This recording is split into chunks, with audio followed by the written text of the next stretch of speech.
Je vous souhaite la bienvenue à la bibliothèque pour cette rencontre qui est un partenariat. On évoquait la venue de Caril Ferret l'année dernière, qui se poursuit entre les bibliothèques et le festival Noir sur la ville, avec beaucoup de bonheur et beaucoup de plaisir. Et le plaisir de ce soir, c'est de recevoir Antonin Varenne. Donc Alain Le Floïc va présenter un petit peu notre invité, faire office de modérateur, comme on dit, pour relancer les questions, etc. Et donc, moi, au titre de la bibliothèque, je voulais juste vous rappeler que nous inscrivons cette rencontre dans un cycle de rencontres avec des auteurs qu'on appelle Un auteur, un livre. Donc, pour ce soir, c'est la première rencontre Un auteur, un livre. Et si vous regardez notre programmation pour la saison 2017-2018, nous rencontrerons d'autres auteurs, des auteurs de littérature, des auteurs de littérature aussi bien pour les adultes que pour la jeunesse, et puis aussi des auteurs d'essais pour réfléchir à différents sujets de société. Donc n'hésitez pas à feuilleter notre programme pour retrouver tous ces moments de rencontre. Nous serons rejoints en cours de la rencontre par notre élu à la culture de la ville de Saint-Brieuc, M. Daniel, qui ne peut pas être présent ici pour ce démarrage, mais qui nous rejoindra en cours de route pour avoir le plaisir de profiter de la rencontre. Voilà, je n'en dis pas tellement plus, puisque Alain, je vais te laisser présenter notre invité de ce soir. Voilà, d'abord, je voulais remercier la bibliothèque municipale encore pour cette troisième édition de Un auteur, un livre, puisqu'il y avait eu encore avant Marcus Malte. Marcus Malte, oui. Voilà. Et puis Dominique Sylvain, sous un autre format encore auparavant.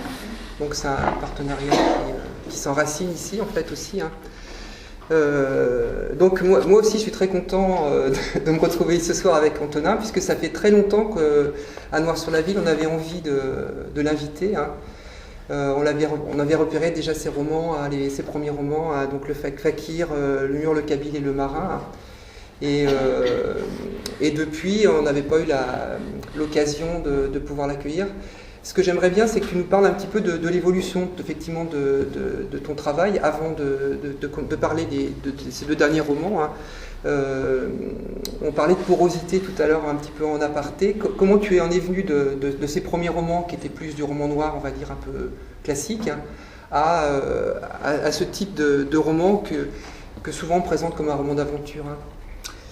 Donc oui, alors le premier bouquin que j'avais publié aux éditions Vivier-Lamy, Fakir, qui était donc c'était en 2009 il me semble, qui était identifié qui était un roman policier. C'était le troisième en fait. Avant j'avais publié deux bouquins dans une toute petite maison d'édition qui a fait faillite assez rapidement. Et je ne pense pas y être pour quelque chose, mais et du coup d'ailleurs les bouquins sont en train de ressortir. C'est le moment où quand on ressort ses vieilleries pour essayer d'enrichir son catalogue et sa bibliographie. Et du coup, je me suis jamais lancé. Le premier bouquin dans lequel je me suis lancé, c'était complètement par hasard. J'avais pas spécialement prévu d'écrire ou en tout cas d'en faire une carrière. La toute première fois que j'ai écrit une histoire, je m'étais cassé une main et donc j'étais coincé chez moi, je tournais en rond et donc je me suis mis à tapoter une histoire sur un ordinateur en me disant qu'il fallait que je m'occupe. Et le manuscrit a circulé, il est passé dans les mains d'un éditeur par hasard qui a dit « Ah, mais c'est publiable », j'en étais vraiment le premier surpris. Du coup, ensuite, je me suis dit « Allez, pourquoi pas essayer ?» J'avais un peu plus de 30 ans et je cherchais toujours ce que j'allais faire plus tard. Et du coup, après j'ai pris une année, j'ai travaillé, j'ai pris une année et j'ai écrit un premier bouquin en me disant bon bah sérieusement pour essayer de le présenter à un éditeur. Et il s'est trouvé que instinctivement j'ai fait un polar, qui était d'ailleurs un truc assez violent avec une histoire de tueur en série, parce que je pense que n'ayant aucune expérience d'écriture, ce qui m'a attiré, c'était le confort du genre. Donc le fait c'est comme si c'était déjà un peu préparé, puisque dans un polar, il doit y avoir un crime, une enquête, un flic. Alors évidemment, tout de suite, j'ai plutôt dérapé du côté des anti-héros et des flics à foi jaune. Et du coup, dans un côté de ce qu'on disait tout à l'heure, cette branche du nouveau polar français qui avait été initiée par Jean-Patrick Manchette et Fajardi, des types comme ça. Et donc voilà, donc je me suis retrouvé, le second était une espèce de loufoquerie qui se passait dans le milieu des manouches, mais qui était encore un polar. Et Fakir, qui a été identifié comme un polar, et qui, donc là j'étais chez un éditeur sérieux, reconnu. Et donc, alors que pour moi c'était déjà le début d'un bouquin qui n'était plus un polar. Et c'est le moment où des thématiques ont émergé qui sont en particulier la figure des vétérans et les guerres et les traumatismes de guerre, donc ce qu'on appelle aujourd'hui le PTSD, c'est en anglais, War Trauma, Post-Traumatic. Voilà. Et du coup, que j'ai commencé à explorer par le biais d'un personnage qui était un ancien soldat américain de la guerre d'Irak. Et tout de suite après a suivi le bouquin que tu as évoqué, qui est le Mur, le cabinet de marin, qui n'était plus un polar. Donc là, le jeu des étiquettes a commencé à se mettre en place. Alors on dérape quand on sort du polar, on arrive et que l'intrigue n'est plus centrale, on tombe dans le roman noir. Donc le deuxième, qui était le Mur, le cabinet de marin, est un roman noir, donc publié dans une collection polar, puis en poche dans une collection noire, donc point, ils ont une petite différenciation.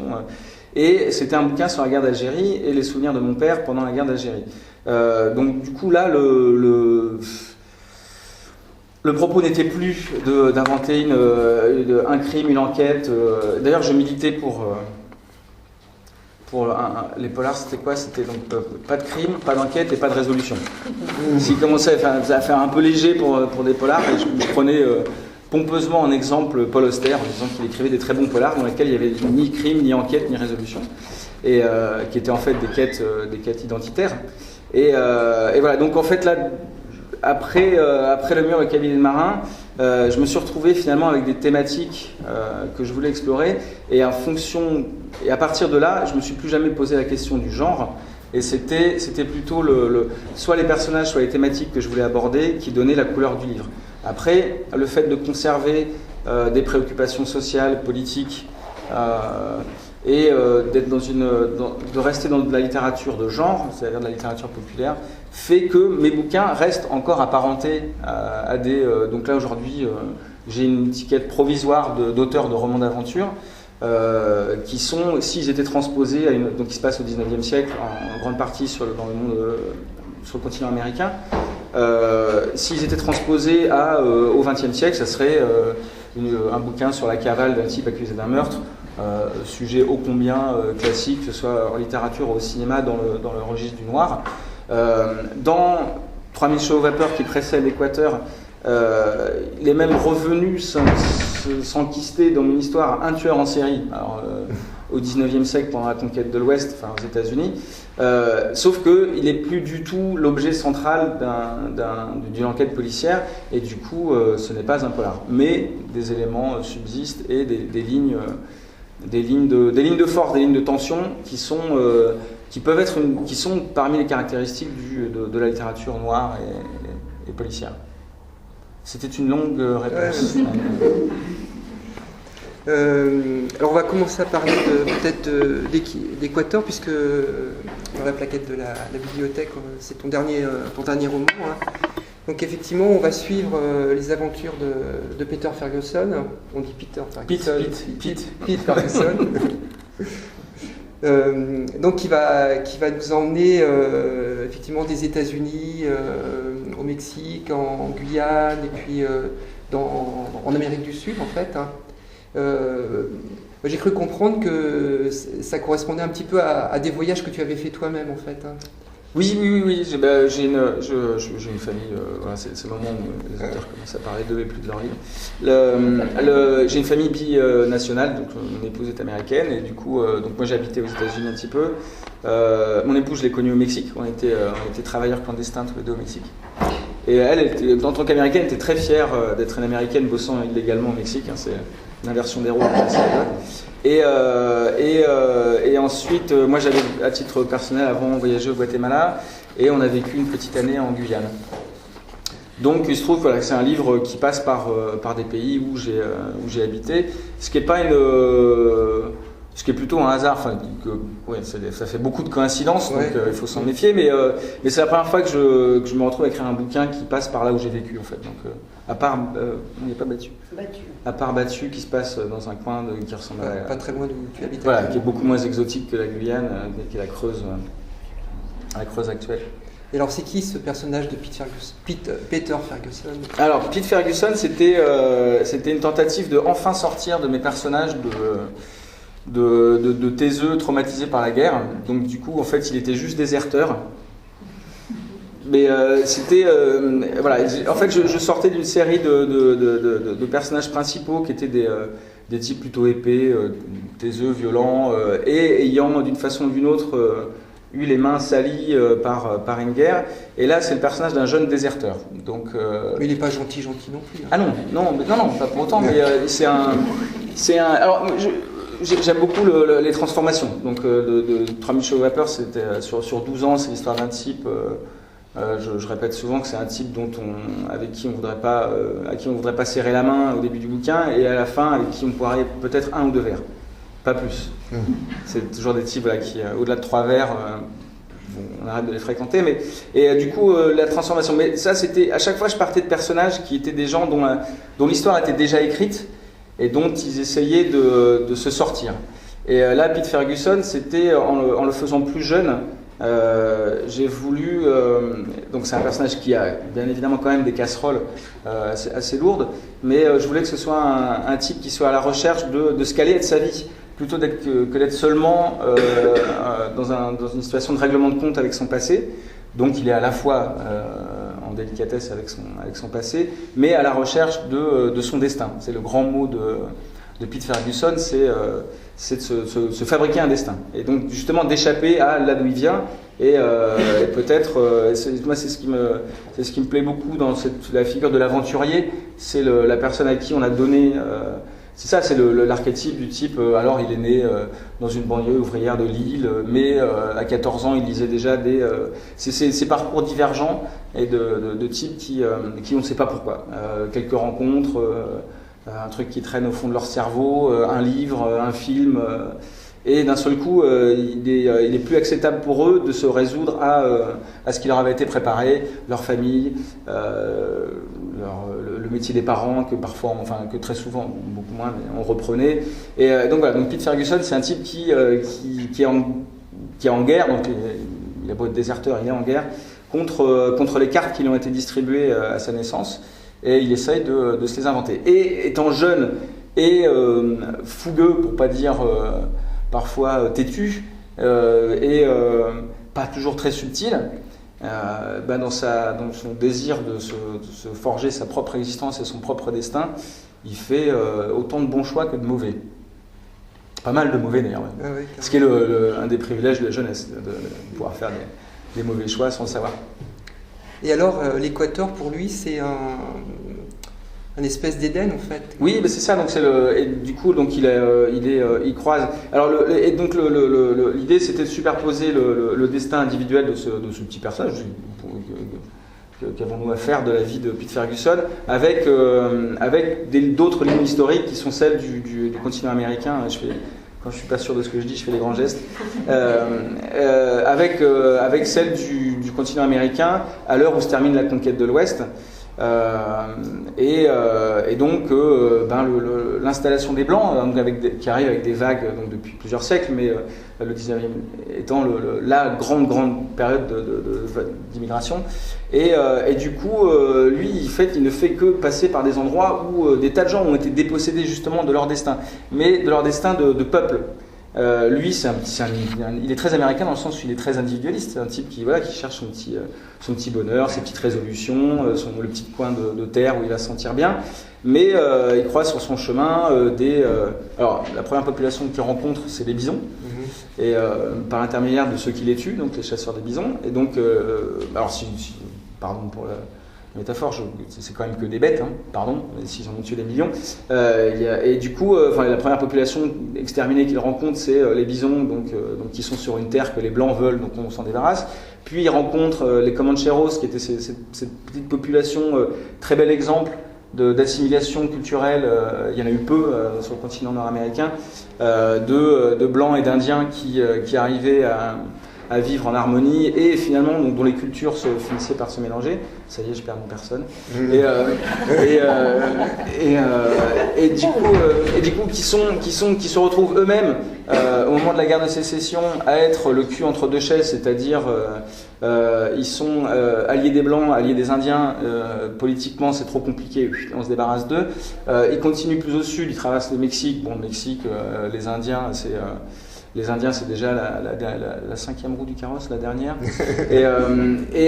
Puis le Guatemala, il rencontre à travers une femme qui elle est en lutte. Donc en fait, il ne fait que rencontrer que des peuples qui lui disent mais toi petit blanc avec tes problèmes familiaux et tes histoires et tes machins, enfin ça va, il y a autre chose quoi. Et je crois que la scène déterminante pour moi au moment où commence à s'inverser sa compréhension du monde, qui est, il faut peut-être voir un peu plus loin, c'est quand il rencontre justement, il discute avec le chef des Comancheros, et qui lui dit, mais en fait, il n'y a pas assez de destin sur Terre pour que chacun en ait un. Toi, t'en veux un pour toi, mais pour la plupart des gens, il n'y a pas de destin individuel. Donc on s'en fabrique en groupe. On a des destins communs, des destins de peuple. Alors après, il y a toute la rhétorique du patriotisme qui est compliquée, puisque quand on commence l'idée d'un destin commun, débarque le patriotisme, et qui est aussi pour moi une des thématiques sous-jacentes du bouquin. Et donc voilà, en tout cas, il en arrive à découvrir qu'il y a des problématiques qui méritent un peu plus son attention que juste lui-même.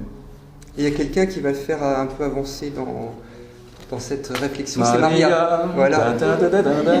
C'est un beau personnage, Maria. Oui. Et puis du coup, c'est une petite indienne, mais elle est parce que il faut lui desserrer les mâchoires, il faut le faire parler, pour faire bouger un type comme ça, il fallait que j'arrive à mettre en face quelqu'un de. Donc c'est un archétype de femmes révolutionnaires telles qu'elles ont émergé après, plus tard dans toute l'iconographie révolutionnaire de l'Amérique du Sud ou la révolution cubaine. Voilà, c'est la femme révolutionnaire qui se bat là en l'occurrence pour survivre. Hein, donc elle fait partie d'une tribu Zinca, j'ai toujours pas trouvé la prononciation exacte, dont je ne connais pas aujourd'hui ils sont 28 je crois encore à être avec Zinca et à parler. Donc mon personnage de Maria n'a pas réussi complètement, parce que à l'époque il en restait 2 ou 3 000 je crois, et ils sont plus qu'une petite centaine je crois. Alors Maria, elle est confrontée à des révolutionnaires un peu professionnels là, qui sont... tu as un regard critique sur ces il y a une... Moi, il y a un film pour moi, le sujet de la révolution, il est porté beaucoup par un film, et d'ailleurs par presque tous les films de ce cinéaste, qui est Sergio Leone.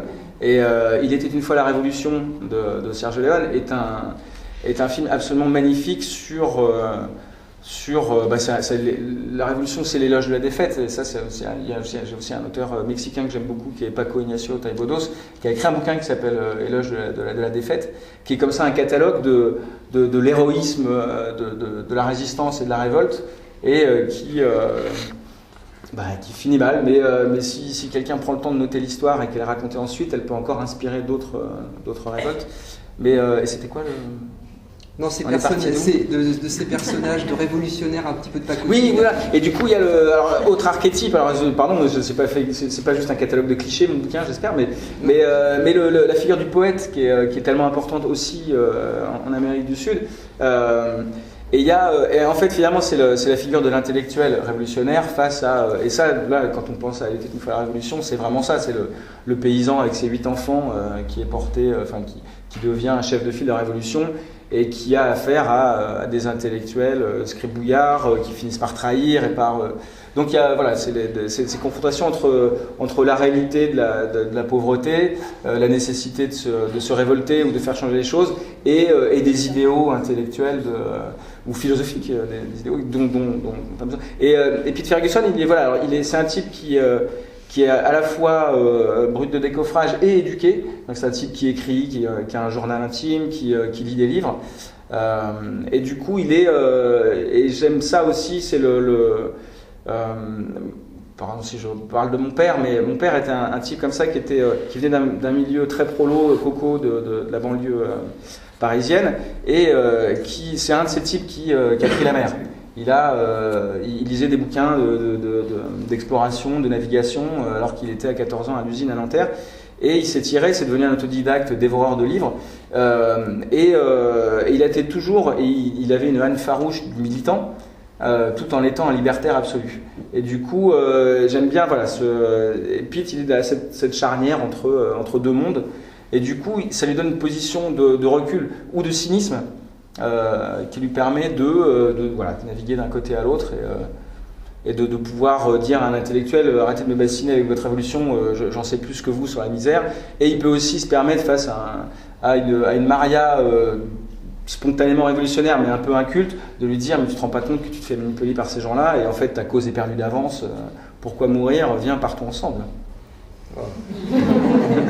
Ça, en fait, c'est un roman d'amour. C'en est un. Bah oui. Il y a une belle description à un endroit aussi. Là, c'est celle d'une colonie de femmes en Guyane. C'est quelque chose que tu as trouvé. Comment tu as travaillé en fait? Tu t'es beaucoup documenté sur la Guyane, quand je suis parti y passer une année, là, quand on est parti en famille, on était, en fait, l'idée du départ, c'est qu'on avait des copains qui étaient installés là-bas, et elle était prof d'histoire géo à Cayenne. Et du coup, je lui ai demandé, j'avais pas forcément dans l'idée j'avais commencé à écrire le bouquin, mais je savais que Pete Ferguson allait vers l'équateur, donc vous l'aurez compris, qui n'est pas le pays, mais la ligne. Et du coup, mais j'avais quand même, elle m'a filé plein de bouquins qui sortaient de la médiathèque, de la bibliothèque du Bahut, des recherches qu'elle avait faites. Et dans un de ces romans, de ces essais historiques écrits par des militaires à la retraite et édités par une petite maison d'édition locale, on en trouve. Il y a toujours vous connaissez pas un militaire à la retraite qui fait le catalogue des différents types de bateaux qui naviguent dans le golfe du Morbihan et de machin, des trucs, il y en a plein. Et bien, il y avait un type qui avait fait ça en Guyane et il y a dans son bouquin qui était écrit avec les pieds, enfin, il y avait de temps en temps des informations et il y avait 2 lignes sur Village Femmes. Village Femmes, communauté de femmes dont il n'était même pas précisé qui elles étaient, mais qui s'étaient installées à proximité de Cayenne dans la forêt et qui exploitaient leur propre petite site d'orpaillage pour financer leur communauté. Donc, j'avais trouvé, il y avait le nom du fleuve qui est à l'ouest de Cayenne, allant vers Saint-Laurent-du-Maroni. Et du coup, l'idée, les 2 lignes me fait wow, qu'est-ce que c'est que ça? Et j'ai cherché ensuite et j'ai trouvé personne. La copine prof d'histoire ne savait pas. J'ai pas trouvé d'autres traces. Et je me suis dit, tant pis. De toute façon, je suis pas historien, je suis auteur, donc je fais ce que je veux. Et du coup, à partir du moment où j'ai décidé que le bouquin allait se passer en Guyane et que, vu que l'histoire d'amour, elle est quand même compliquée, c'est pas couru d'avance, quoi. Faut attendre un petit peu pour que ça arrive. Et du coup, c'est les artifices subtils des écrivains pour faire tourner les pages. Du coup, je me suis dit, bah voilà, je vais sur la base de ces 2 lignes, je vais reconstruire et ça va être l'endroit où justement la confrontation, qui est pas encore amoureuse, mais qui est plutôt idéologique, où entre Pete et Maria, quelque chose va se résoudre. Et il arrive, voilà. Donc j'ai imaginé ensuite qui pouvaient être ces femmes. Du coup, j'ai placé leur petit village juste dans le jardin de là où j'habitais. Ah d'accord. Il y a la crique Gabrielle qui passe, alors je me souviens, mais c'est la crique Gabrielle dans laquelle elle fouille la vase, enfin le sable du lit de la rivière pour trouver de l'or, qui est la crique qui passait juste devant la maison. Et du coup, j'ai réinventé ce truc-là en faisant des femmes qui étaient il y avait des épouses qui rejoignaient les bagnards et qui s'installaient en Guyane, puisque les bagnards étaient, donc quand ils avaient des peines au-delà supérieures à 8 ans, n'avaient plus le droit de rentrer en France, c'est-à-dire qu'ils finissaient leur peine au bagne, mais c'était là, j'ai oublié.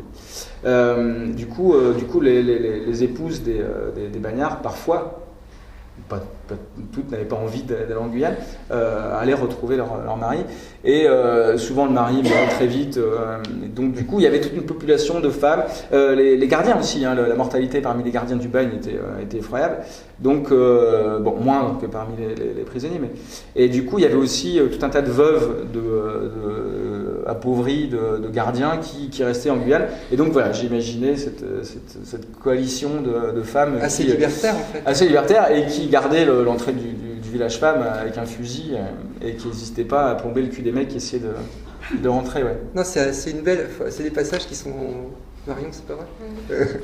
C'est elle qui avait mon livre. D'accord. C'est toi qui l'as pas rendu? Et oui, voilà, je me suis fait énormément plaisir. Et ça, c'est donc je faisais une table ronde avec Michel Lebris il y a peu. Oui. Et donc je l'ai écouté parler. Et du coup. Il expliquait, et c'était une jolie image que je vais donc reprendre et j'ai l'honnêteté de la lui rendre. Il disait les faits historiques dans un roman, puisque c'est un roman historique aussi, sont comme les piquets d'un slalom de ski. C'est-à-dire que on n'est pas obligé de... Voilà, on tourne autour. Donc ils sont là, c'est des repères, ça trace une ligne, et ensuite on peut s'amuser. Et du coup, cette référence à Village Femme, c'était un piquet que j'avais trouvé, avec peu d'explications, mais du coup, la liberté de la fiction me permet ensuite d'inventer, et surtout de me l'approprier, c'est-à-dire d'avoir fait le lieu où il allait se passer ce que je voulais qu'il se passe pour mes personnages. Alors justement, comment ça se passe? Comment s'est passée la construction de ce livre? T'avais des petits éléments comme ça que tu as non, celui-là fait partie, comme presque tous les autres, de ceux que j'ai commencé sans aucun plan, et, avec des... Qu'est-ce qu'elle dit quoi? Ça se... Non, mais ça se sent et c'est bien, moi j'aime bien. D'accord. J'ai eu peur un instant. Disons qu'on ne sait pas où on va, et c'est parfait parce qu'on va avec vous quelque Oui, part. alors après, il y a quand même un moment où... je savais... Je sais très souvent... Enfin, non, là, je viens d'en finir un, et je ne savais pas comment il se terminait. Là, c'est quand même vraiment plus compliqué. Mais du coup, dans celui-là, je savais où est-ce que je voulais retomber. Oui. Il y a quand même toujours une notion de boucle. Et pour moi, la boucle du bouquin, c'est autour de, justement... Alors, c'est pas le patriotisme, mais c'est la première étape du patriotisme qui est... Attention, c'est le moment que ça démarre, c'est le côté militant, militant.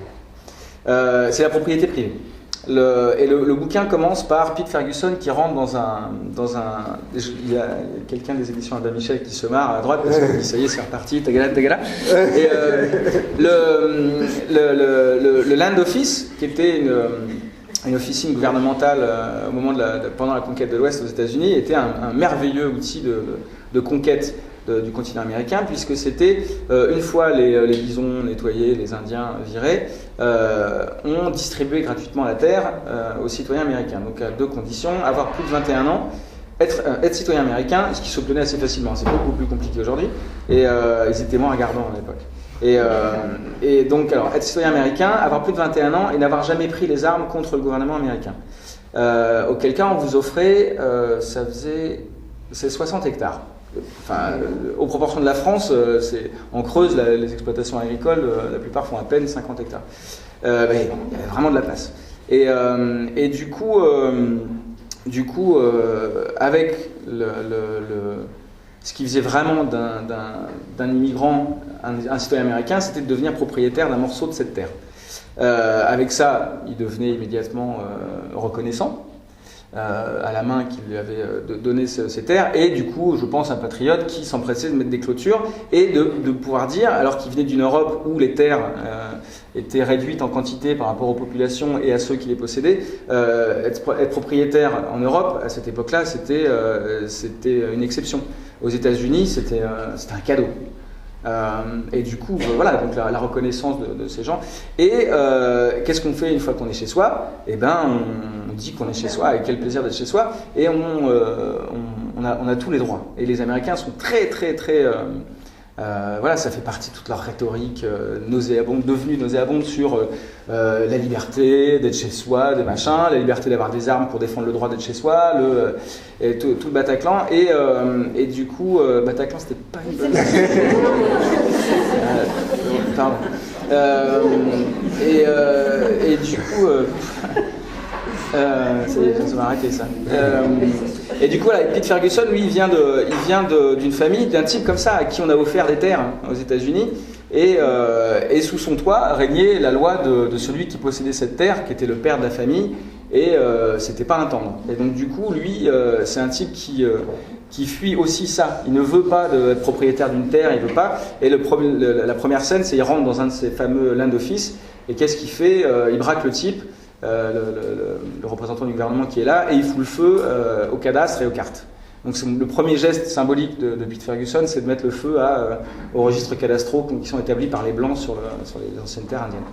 Et du coup, la fin du livre, c'était comment, puisqu'il va vers un équateur qui n'est pas un lieu, mais un endroit où il imagine, il reprend à son compte l'espèce de rêve d'un vieux chasseur de bisons qui parle de l'équateur comme d'un lieu magique où tout s'inverse, les valeurs autant géographiques que philosophiques, c'est-à-dire l'image c'est les pyramides tiennent sur leur pointe, l'eau remonte les rivières, le vent souffle de la terre, et donc il va là-bas, là où tout pourrait changer, sauf que c'est une utopie, et donc une utopie, je sais pas, voilà, absence de lieu, et du coup, où est-ce que le bonheur de Pete, une fois qu'il a rencontré cette indienne qui elle-même a été dépossédée de ses terres, donc c'est deux fugitifs de la propriété privée en fait, c'est des déserteurs vraiment au sens propre, dans le sens où ils refusent pas seulement la guerre, mais la guerre étant très souvent une histoire de propriété privée, enfin d'appropriation, ils refusent la guerre, ils refusent la propriété, où est-ce qu'ils peuvent atterrir? Et donc je savais que la fin du livre, cette boucle, c'était comment ces deux personnes qui sont d'authentiques Américains, en étant déserteurs, antipatriotiques, antimilitaristes, peuvent trouver le lieu où ils vont vivre. Et donc c'était ça. Donc où est-ce qu'ils pouvaient arriver? Je ne vous dirai pas. Ceux qui l'ont lu savent où ils reviennent. Ils reviennent chez ceux qui n'ont plus de terre.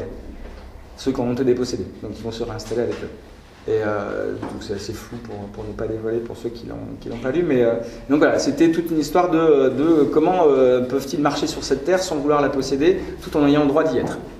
Et de revendiquer le droit face à... Et c'est une des dernières phrases de Pete Ferguson, en gros, c'est vous, Américains, passionnés de propriété, de trucs, je vous emmerde, je suis autant, sinon plus, Américain que vous, en refusant toutes les valeurs que vous me proposez, qui sont ces valeurs. Et là c'est aussi, pour moi, le 19e, c'est bien évidemment une chambre d'écho du 20e, enfin de l'ère contemporaine. Et si on veut faire c'est pas un raccourci, si on veut faire un lien direct avec. Moi, je suis très concerné via ma femme et notre vie qui se passe en partie souvent aux États-Unis par ce qui s'y passe en ce moment. Et voilà, moi, ma belle famille est une famille de gauche militante aux États-Unis. Ils sont confrontés à des Américains qui leur disent « Je suis un vrai Américain, vous ne l'êtes pas ». Et Pete Ferguson, c'est ça, c'est quelqu'un qui dit je peux être Américain et refuser de partir à la guerre et de planter des clôtures. Il y a peut-être d'autres questions, des personnes qui l'ont lu. Moi, ce serait peut-être bien un moment de passer à une petite lecture là pour. Je pensais avoir traîné suffisamment pour qu'il n'y ait pas de lecture. Je suis nul en lecture. Non, mais c'est bien d'écouter la. Non, alors du coup, les deux passages que j'ai choisis, ils me semblent totalement inapropos désormais. Tu crois? Non. Alors du coup, je vais faire celui-là plutôt. L'autre, c'était sur le Guatemala. Donc, dans le voyage de Pete, de Piteux, il est en relation épistolaire avec les personnages du livre précédent, avec qui il a passé quelques années. Et là, c'est une lettre qui lui est écrite par Arthur Bowman, qui est le personnage principal de 3000 chevaux vapeur, qui est lui un ancien soldat de la Compagnie des Indes britanniques, qui, à la suite de pas mal d'aventures, a lui aussi atterri aux États-Unis. Et donc c'est une lettre d'un vétéran traumatisé à donc voilà, cette figure assez récurrente de mes bouquins au jeune Pete Ferguson.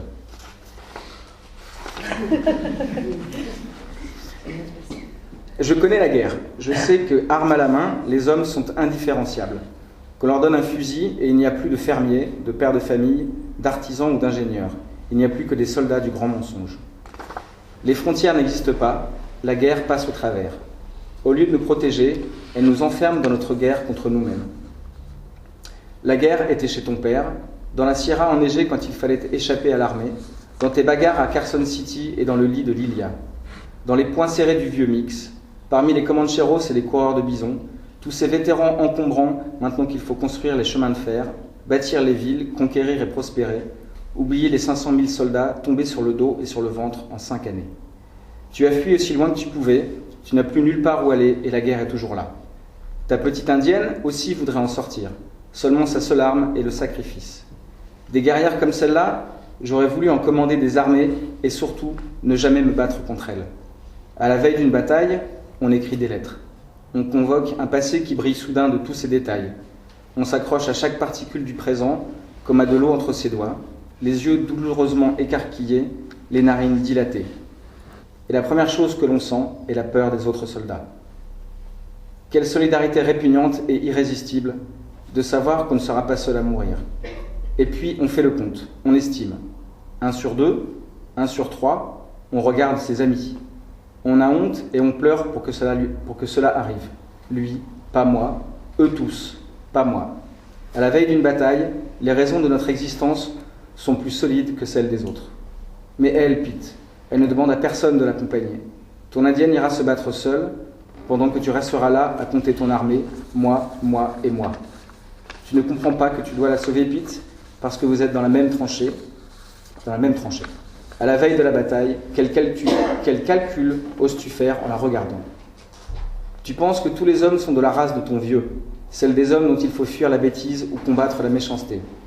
Mais il y a aussi des êtres aux côtés desquels on peut choisir de prendre sa place. Il y a une place auprès de cette femme.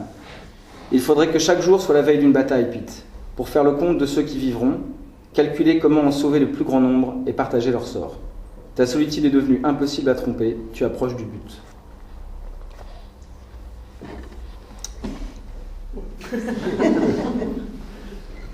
Voilà. N'en demandez pas plus. Ça me fait pleurer. Voilà. Vous avez des questions? Peut-être. Non? Ça, c'est inquiétant. Alors, moi, je parlerais bien un petit peu de Battu aussi. Hein. Bien sûr. Je ne sais pas si donc... Oui, Nicolas. Votre roman est un cercle, donc il revient au point de départ, visiblement. Et pourquoi dites-vous que vous vous méfiez des coïncidences? Ah, c'était tout à l'heure à propos de... Oui, globalement. Déjà parce que d'un point de vue littéraire, on peut peut-être se risquer à une ou deux coïncidences dans un roman, mais on peut pas en abuser. Ça, c'est d'un point de vue technique. Après, dans Fakir, je crois que c'est même écrit derrière. Ça va m'aider. Alors, le flic qui enquête sur une série de suicides. Dit, ils sont bien chez moi. Je ne crois pas aux accidents, ce qui pour moi revenait des coïncidences, ni aux suicides. J'enquête sur des meurtres. Et en fait, c'est que et l'idée, c'était que donc, en dehors du fait que je m'en méfie d'un point de vue stratégique comme auteur, la coïncidence peut être une façon de comme dans le cas du, pour moi, par exemple, voilà, le Fakir, la thématique de Fakir, c'était le suicide. Et pour moi, c'est un crime social et jamais un geste individuel. Et du coup, quand on dit que c'est une suite de malheureuses coïncidences qui ont amené quelqu'un à un suicide, par exemple, alors que derrière un suicide se cachent des pressions, très souvent, des pressions sociales, des enjeux économiques, et que du coup, en fait, c'est une ramification de plein de raisons, et qu'en fait, la coïncidence est souvent une façon comme le hasard. Et d'ailleurs, je me sens qu'il y a une discussion aussi entre le Comancheros et Pete sur le hasard, je crois me souvenir de ça. Et sur le fait qu'il y a beaucoup plus de déterminisme qu'on ne le pense derrière des mots comme hasard et coïncidence. Et donc du coup, je pense qu'un des buts que se fixe le roman noir est d'éclairer, de déterrer des raisons sous ce qui peut être parfois étiqueté coïncidence ou hasard. Je ne sais pas si ça répond à votre question, mais voilà. Et voilà, c'est le travail d'autopsie. C'est-à-dire qu'au lieu de partir d'un fait, de dire voilà, il y a eu un meurtre, maintenant trouvons le coupable, l'autopsie ou l'enquête noire, c'est de remonter à qu'est-ce qui a amené à la mort, et pas juste ses conséquences. J'ai un peu brodé, mais c'est de cet ordre-là. Oui, J'ai juste une question sur les petites parenthèses de lettres ou de son journal, que je trouve assez poétiques en fait et qui mettent. Et pourquoi est-ce que vous avez, je sais pas, j'ai pas lu vos autres ouvrages. Pourquoi est-ce que vous avez choisi de les intégrer en fait dans le roman? Qu'est-ce que ça apporte au niveau de l'intrigue, parce qu'on creuse un peu du coup avec le personnage. Alors, il y a plusieurs choses. Dans ce livre-là, c'est le moment où Pete Ferguson, étant un type qui est pas du genre à s'épandre sur ses sentiments, les exprime. Donc c'est une façon de convoquer son passé, c'est-à-dire des choses qu'il cache, donc il ne va pas raconter. C'est-à-dire qu'en fait, dans la narration, il y a un moment où s'imposait la nécessité que tout ce qu'on apprend de lui dans les lettres soit dans des lettres, c'est-à-dire qu'elles échappent à la narration principale, puisque face aux autres, c'est pas quelqu'un qui se livre. Donc, et j'avais envie d'explorer. Donc, il peut y avoir le choix de se priver totalement de. Après, il y a des bouquins très épurés comme ça où les auteurs se privent complètement de revenir au passé du personnage et à ses motivations profondes. Et donc, ça crée des personnages, très, très stylisés. Et du coup, moi, j'avais envie justement le personnage précédent, Bowman, c'est un type qui savait à peine lire et écrire. Et donc, du coup, il y avait tout un truc dans le bouquin, au cours des 10-12 ans que dure le bouquin, où il apprend à écrire, il commence à prendre des notes sur ce qu'il voit. Enfin, il est incapable d'exprimer ce qu'il ressent, mais ce qu'il voit. Et là, je voulais passer à l'étape suivante, c'est-à-dire que, justement, Pete étant un personnage plus éduqué, il a les moyens de s'exprimer, sauf qu'il ne le fait pas en public. Donc, du coup, j'ai eu recours à l'artifice de la lettre, donc une sorte d'intertextualité pour... Et du coup, il était important que le ton des lettres tranche aussi par rapport à la narration, qu'elle soit intime. Et du coup, alors le côté poétique, oui, c'est une forme nécessaire. Je suis pas du tout un lecteur de poésie, mais vraiment pas. Ça m'arrête. Ça m'arrête par excès d'information. Je peux pas. Je lis 2 vers et ça me fait non, mais ça m'arrête parce que il y a 18 images comprises dans 8 mots. Je comprends pas du coup le choix des mots en poésie. Ça me terrifie. Je trouve ça, l'arbitraire du choix en poésie des mots. Et donc du coup, voilà, ce serait vaguement de la prose. C'est pas de la poésie, mais c'est imagé. C'est imagé parce que c'est aussi. Parce que c'est pas non plus un philosophe, donc il n'allait pas pas écrire des théories conceptuelles. Il fallait, c'est plus charnel, le côté poétique est plus matériel, quoi. Je sais pas si c'est voilà. Et j'aime de plus en plus là dans le manuscrit que je viens de terminer, multiplier les couches comme ça. Donc le personnage principal de donc c'est un roman qui va clore. Une espèce de trilogie qui n'était pas prévue au départ, qui commence avec 3000 chevaux, puis Équateur. Et en fait, c'est la fille de Bowman, c'est un personnage qui naît dans le premier, qui devient le personnage principal du dernier que je viens de finir. Et elle est journaliste, et du coup, là, j'arrive à 3 niveaux de narration différents, qui sont les articles de journaux qu'elle écrit, pour le journal le New-Yorkais pour lequel elle travaille, la narration, donc qui est la mienne, donc à la 3e personne, et son journal intime. Donc là, et du coup, ça permet d'avoir des espèces de mini romans choral. Je déteste ça. Non, c'est un roman choral. La poésie. C'est un roman choral très poétique. Et du coup. Mais du coup, non, ça permet d'avoir des niveaux de lecture différents. Ce qui est toujours ce qu'on cherche à obtenir pour donner de la profondeur à un bouquin. Il faut qu'il y ait plusieurs niveaux de lecture. Et là, c'est une façon de temps en temps de les révéler, donc de pouvoir les dire. Et c'est aussi vraiment ça fait 5 bouquins que je suis avec des taiseux.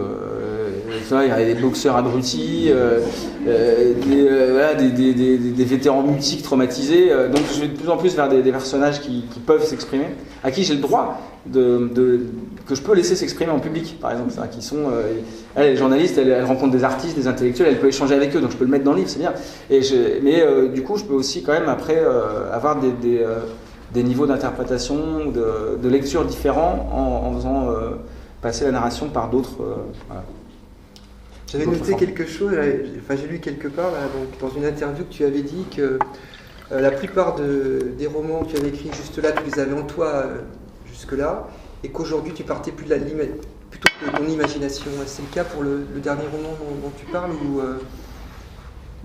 parce que là, dans ce que tu viens de dire, tu as l'air de te libérer de quelque chose. Et en fait, mais je crois que je vais être obligé de me contredire aussi. Donc, non, il y a eu une période.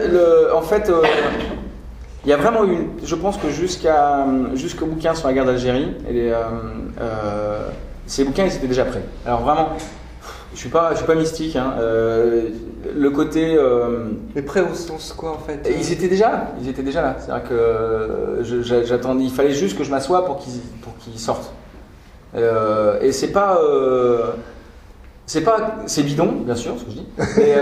Mais ça ne l'est pas non plus complètement. C'est réel. Il y a de la même façon qu'il est réel quand les auteurs disent mon personnage, je ne savais pas où il était, il fait ce qu'il veut, je l'ai lancé. Et il y a une vraie dichotomie psychologique bizarre dans l'écriture où il y a des moments où on ne sait plus très bien si on est devant ou après son personnage, ou si on le suit, ou si on le pousse, si on le fabrique, si on...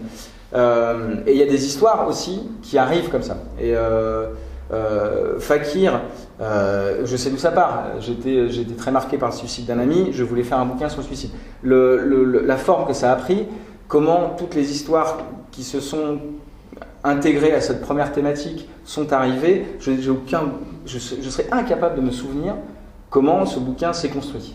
D'accord. Et comment les autres personnages secondaires, les thématiques, les croisements, et jusqu'au bouquin sur la guerre d'Algérie, c'était ça. C'est-à-dire que c'est des bouquins qui arrivaient avec, je sais pas, j'ai l'impression d'ouvrir des tiroirs et il y avait des bouquins qui étaient déjà là, ou des personnages, ou des thématiques. Et à partir de 3000 chevaux, il y a eu un vide. C'est-à-dire qu'il y a un moment où je me suis assis et je fais alors c'était pas la page blanche, jusqu'ici ça m'est pas arrivé, mais c'était mais ceux-là ils n'existent pas encore. Et donc du coup, et c'est le moment où j'ai basculé plus clairement vers la sortie du noir, du polar, du truc, et où s'est passé cette espèce de roman d'aventure qui me permettait de puiser dans un autre imaginaire que c'était il y a des espèces d'imaginaire préconscient, je sais pas si avant, et maintenant c'est imaginaire. Et du coup, j'ai plus besoin de faire appel à moins d'imaginaire. À moins d'imaginaire, ça plus à des choses que j'ai vécues. Donc, par exemple, voilà, à des pays où je suis passé, je fais plus appel à des expériences personnelles maintenant que j'ai besoin d'imaginer. Alors qu'avant, c'était préécrit. Et dans Battu, donc justement, qui est paru entre ces deux-là, là tu pars effectivement de quelque chose que tu... Alors Battu, je me souviens même pas de l'avoir écrit. Non, vraiment, mais il est bien. Hein. C'est un très beau roman. Mais alors là, c'était... et je crois que c'est la seule fois où j'avais un besoin physique d'écrire. Parce que faut que j'écrive, quand j'écris pas, je suis pas bien. Ça non, enfin l'écriture dramatisée, la sueur au front, le whisky dans le verre à moutarde et les nuits d'insomnie devant des pages blanches. Et il faut que j'écrive, Non, mais j'avais arrêté d'écrire pendant 1 an et demi pour construire ma maison. Et quand je me suis arrêté, je me suis assis et j'ai écrit. Je crois, Battu, je l'ai écrit en 3 mois. Mais c'est plutôt bon, il y a des gens qui... Vargas dit qu'elle les écrit en 3 semaines, ces bouquins, mais ça se voit.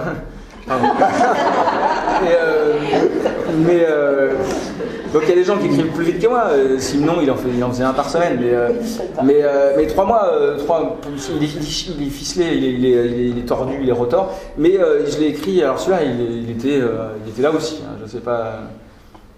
parce que je l'avais écrit avant 3000 chevaux vapeur en fait. D'accord. Il est sorti après, mais je l'avais écrit avant.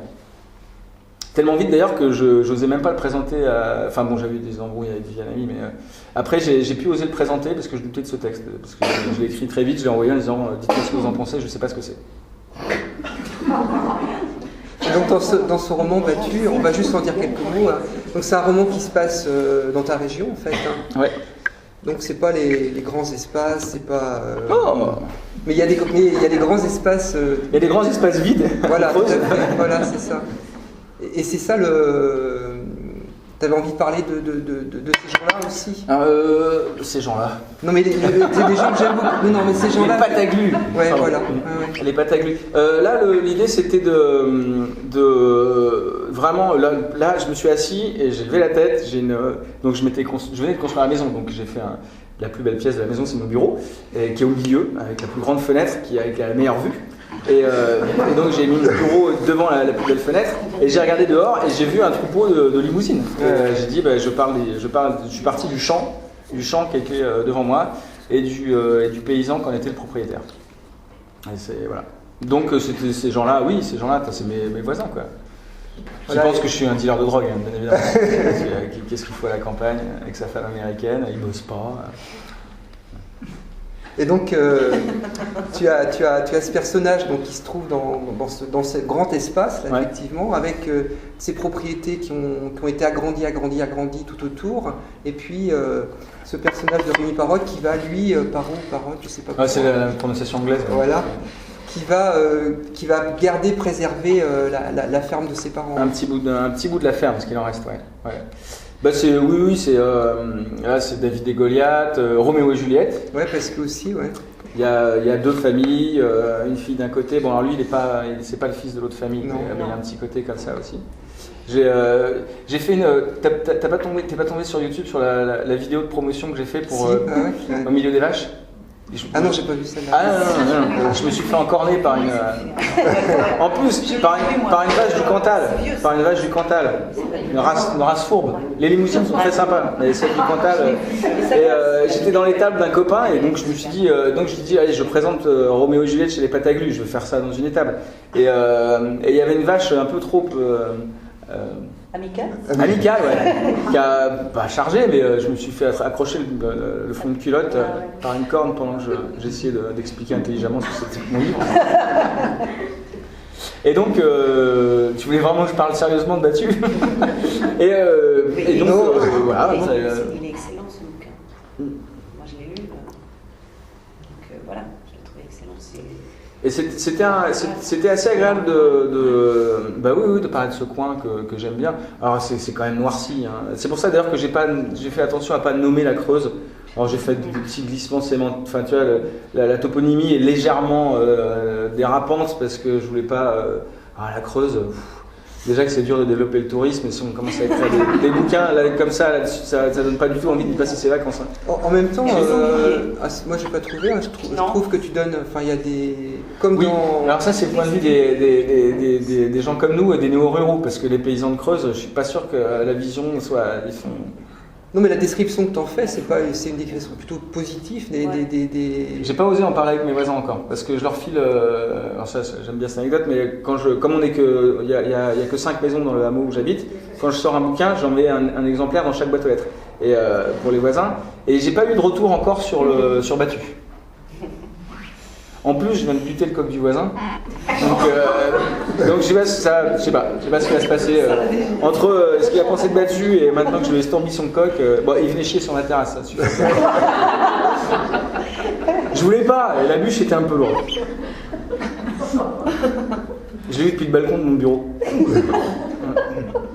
C'était un coq de barbarie en plus. Il était énorme, il faisait peur aux enfants. Donc non, tous les gens qui me disent là ça me rappelle mon enfance, ce village machin, c'est pas des gens qui ont grandi à la campagne, c'est des gens qui allaient en vacances à la campagne et qui ça rappelait la campagne. Et par exemple le propriétaire des vaches qui a inspiré le début du livre, qui s'appelle Roger Picot, qui est le plus gros paysan de la commune sur laquelle je vis, dont le père qui a 85 ans est président de la FNSEA départementale, machin. C'est une des familles les plus c'est à lui le coq? Pas corrompues. Non. Ah non là. Là c'était procès, mais du coup ces gens-là, je suis pas certain qu'ils seraient ravis de la version donnée de leur magouille, hein, parce que c'est des sacrés magouillards quand même. Non mais je parle, effectivement il y a tout ce côté-là en arrière-plan, mais je trouve aussi qu'il y a une description des paysages qui ça date pas de milieu, etc. C'est pour ça. Oui. Voilà, oui. Oui, Oui, voilà. Et en plus, alors, c'est marrant, ça, c'est comme le. Ouais. Moi, habitant à la campagne, je me passe du plaisir d'aller marcher dedans, quoi. Enfin, je fais pas de marche, je suis pas du tout, je suis pas un randonneur, quoi, par exemple. Donc, c'est la poésie, c'est ça. J'imagine les paysages de Creuse de loin depuis mon bureau.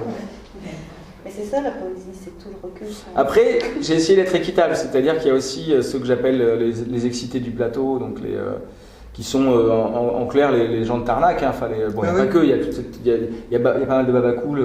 Je viens d'une famille de migrants babacoulesques des années 70 qui sont installés en Creuse pour faire des fromages de chef, des bijoux, de la peinture sur soie.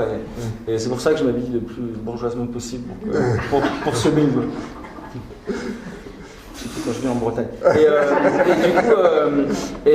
Mais du coup, voilà, c'était moi les gens de Tarnac, c'est des gens avec qui j'arrive pas à finir une discussion, donc il était bien. Voilà, donc j'ai essayé de. C'est tout le monde est là. Mais ils vont se reconnaître. Hein. Pardon ? Ils vont se reconnaître. Mais j'ai pas été invité à Tarnac. J'aurais demandé si je pouvais aller faire une dédicace dans leur bistrot et ils m'ont pas invité en fait. J'ai pas eu de nouvelles. Mais ils lisent pas de littérature. Ah non, ils sont très. Parce que la littérature est futile. Il faut lire des bouquins, des essais politiques, c'est tout. Des essais politiques qui mènent à l'insurrection qui vient. Ça veut dire qu'ils n'ont jamais lu. Non, j'exagère, ils ne sont pas tous comme ça, mais voilà, il y a cette notion-là. Donc là, tu nous as parti ton futur roman là qui est fini, c'est ça que tu disais? Ouais, on commence les corrections avec mon éditrice, Albin Michel. Et tu as déjà quelque chose en... Oui, j'ai un projet antithétique. Je veux faire un bouquin sur les courses de vitesse de moto. D'accord. Et qui sera une grande allégorie du métier d'écrivain. Voilà. Donc en fait, j'ai pris contact avec des journalistes de Moto Revue. J'ai commencé à me faire inviter sur des grands prix de vitesse. Dans quelques jours sort un trimestriel GP Racing dans lequel j'ai fait un article de 7 pages, donc je suis en train de devenir journaliste sportif en plus. Donc voilà. C'est vrai? Ouais. Mais parce qu'il y a une passion pour la moto aussi. Je pratique la moto en loisir, hein. J'ai jamais fait ça. de compétition ou quoi que ce soit. Qui explique la non-marche à pied peut-être. Ah, entre autres. Oui. J'ai été dans les Pyrénées 10 jours, il n'y a pas longtemps, en moto. Et du coup, non, ça m'intéresse comme sujet pour des tas de raisons. D'ailleurs, l'article que je publie, je me suis demandé s'ils allaient le publier, puisqu'il est à teneur un peu, pas provocatrice, mais voilà, moi j'ai assisté pour la première fois à une course de moto, et j'ai été écœuré par le pognon, les sponsors, cette grande machinerie absurde, et je suis aussi réellement fasciné par ce sport. Mais, du coup, il y avait des références politiques dans un article dans GP Racing, et ils ont tout gardé. Donc pour moi, voilà, je voulais revenir au 21e siècle. Je cherchais un sujet pour revenir au 21e siècle après 3 bouquins qui se passaient au 19e, sachant que celui que je viens de finir se termine à l'Expo universelle de Paris en 1900, donc c'était une façon d'atteindre le 20e siècle. Et voilà, maintenant je voulais un sujet, je voulais ne plus avoir à m'enseigner sur le prix du pain en 1872, est-ce qu'il y avait une ligne de chemin de fer entre Londres et machin, enfin donc voilà, je peux y aller. Bon, il va falloir que je me renseigne sur la mécanique moto, mais... Et donc là pour l'instant c'est plus, tu vas un peu à la pêche aux idées, Là c'est le moment où je laisse venir les choses, où j'essaye de ne pas commencer à écrire sans savoir où ça va. Et ça va partir à un moment donné comme ça Ouais, alors comme depuis quelques années j'arrive à ne faire j'ai arrêté de faire un autre boulot, donc j'ai que ça à faire d'écrire des livres, donc j'essaye de laisser un peu de temps quand même entre 2 bouquins. Donc là je vais voir combien de temps je vais tenir, parce que c'est ce besoin d'écrire qui est tellement fort. Non, il faut gagner sa vie quoi, il faut y aller. Non, mais j'attends, je vais voir. Non, mais déjà finir le prochain, il y a un peu de boulot sur le texte, finir ça tranquillement.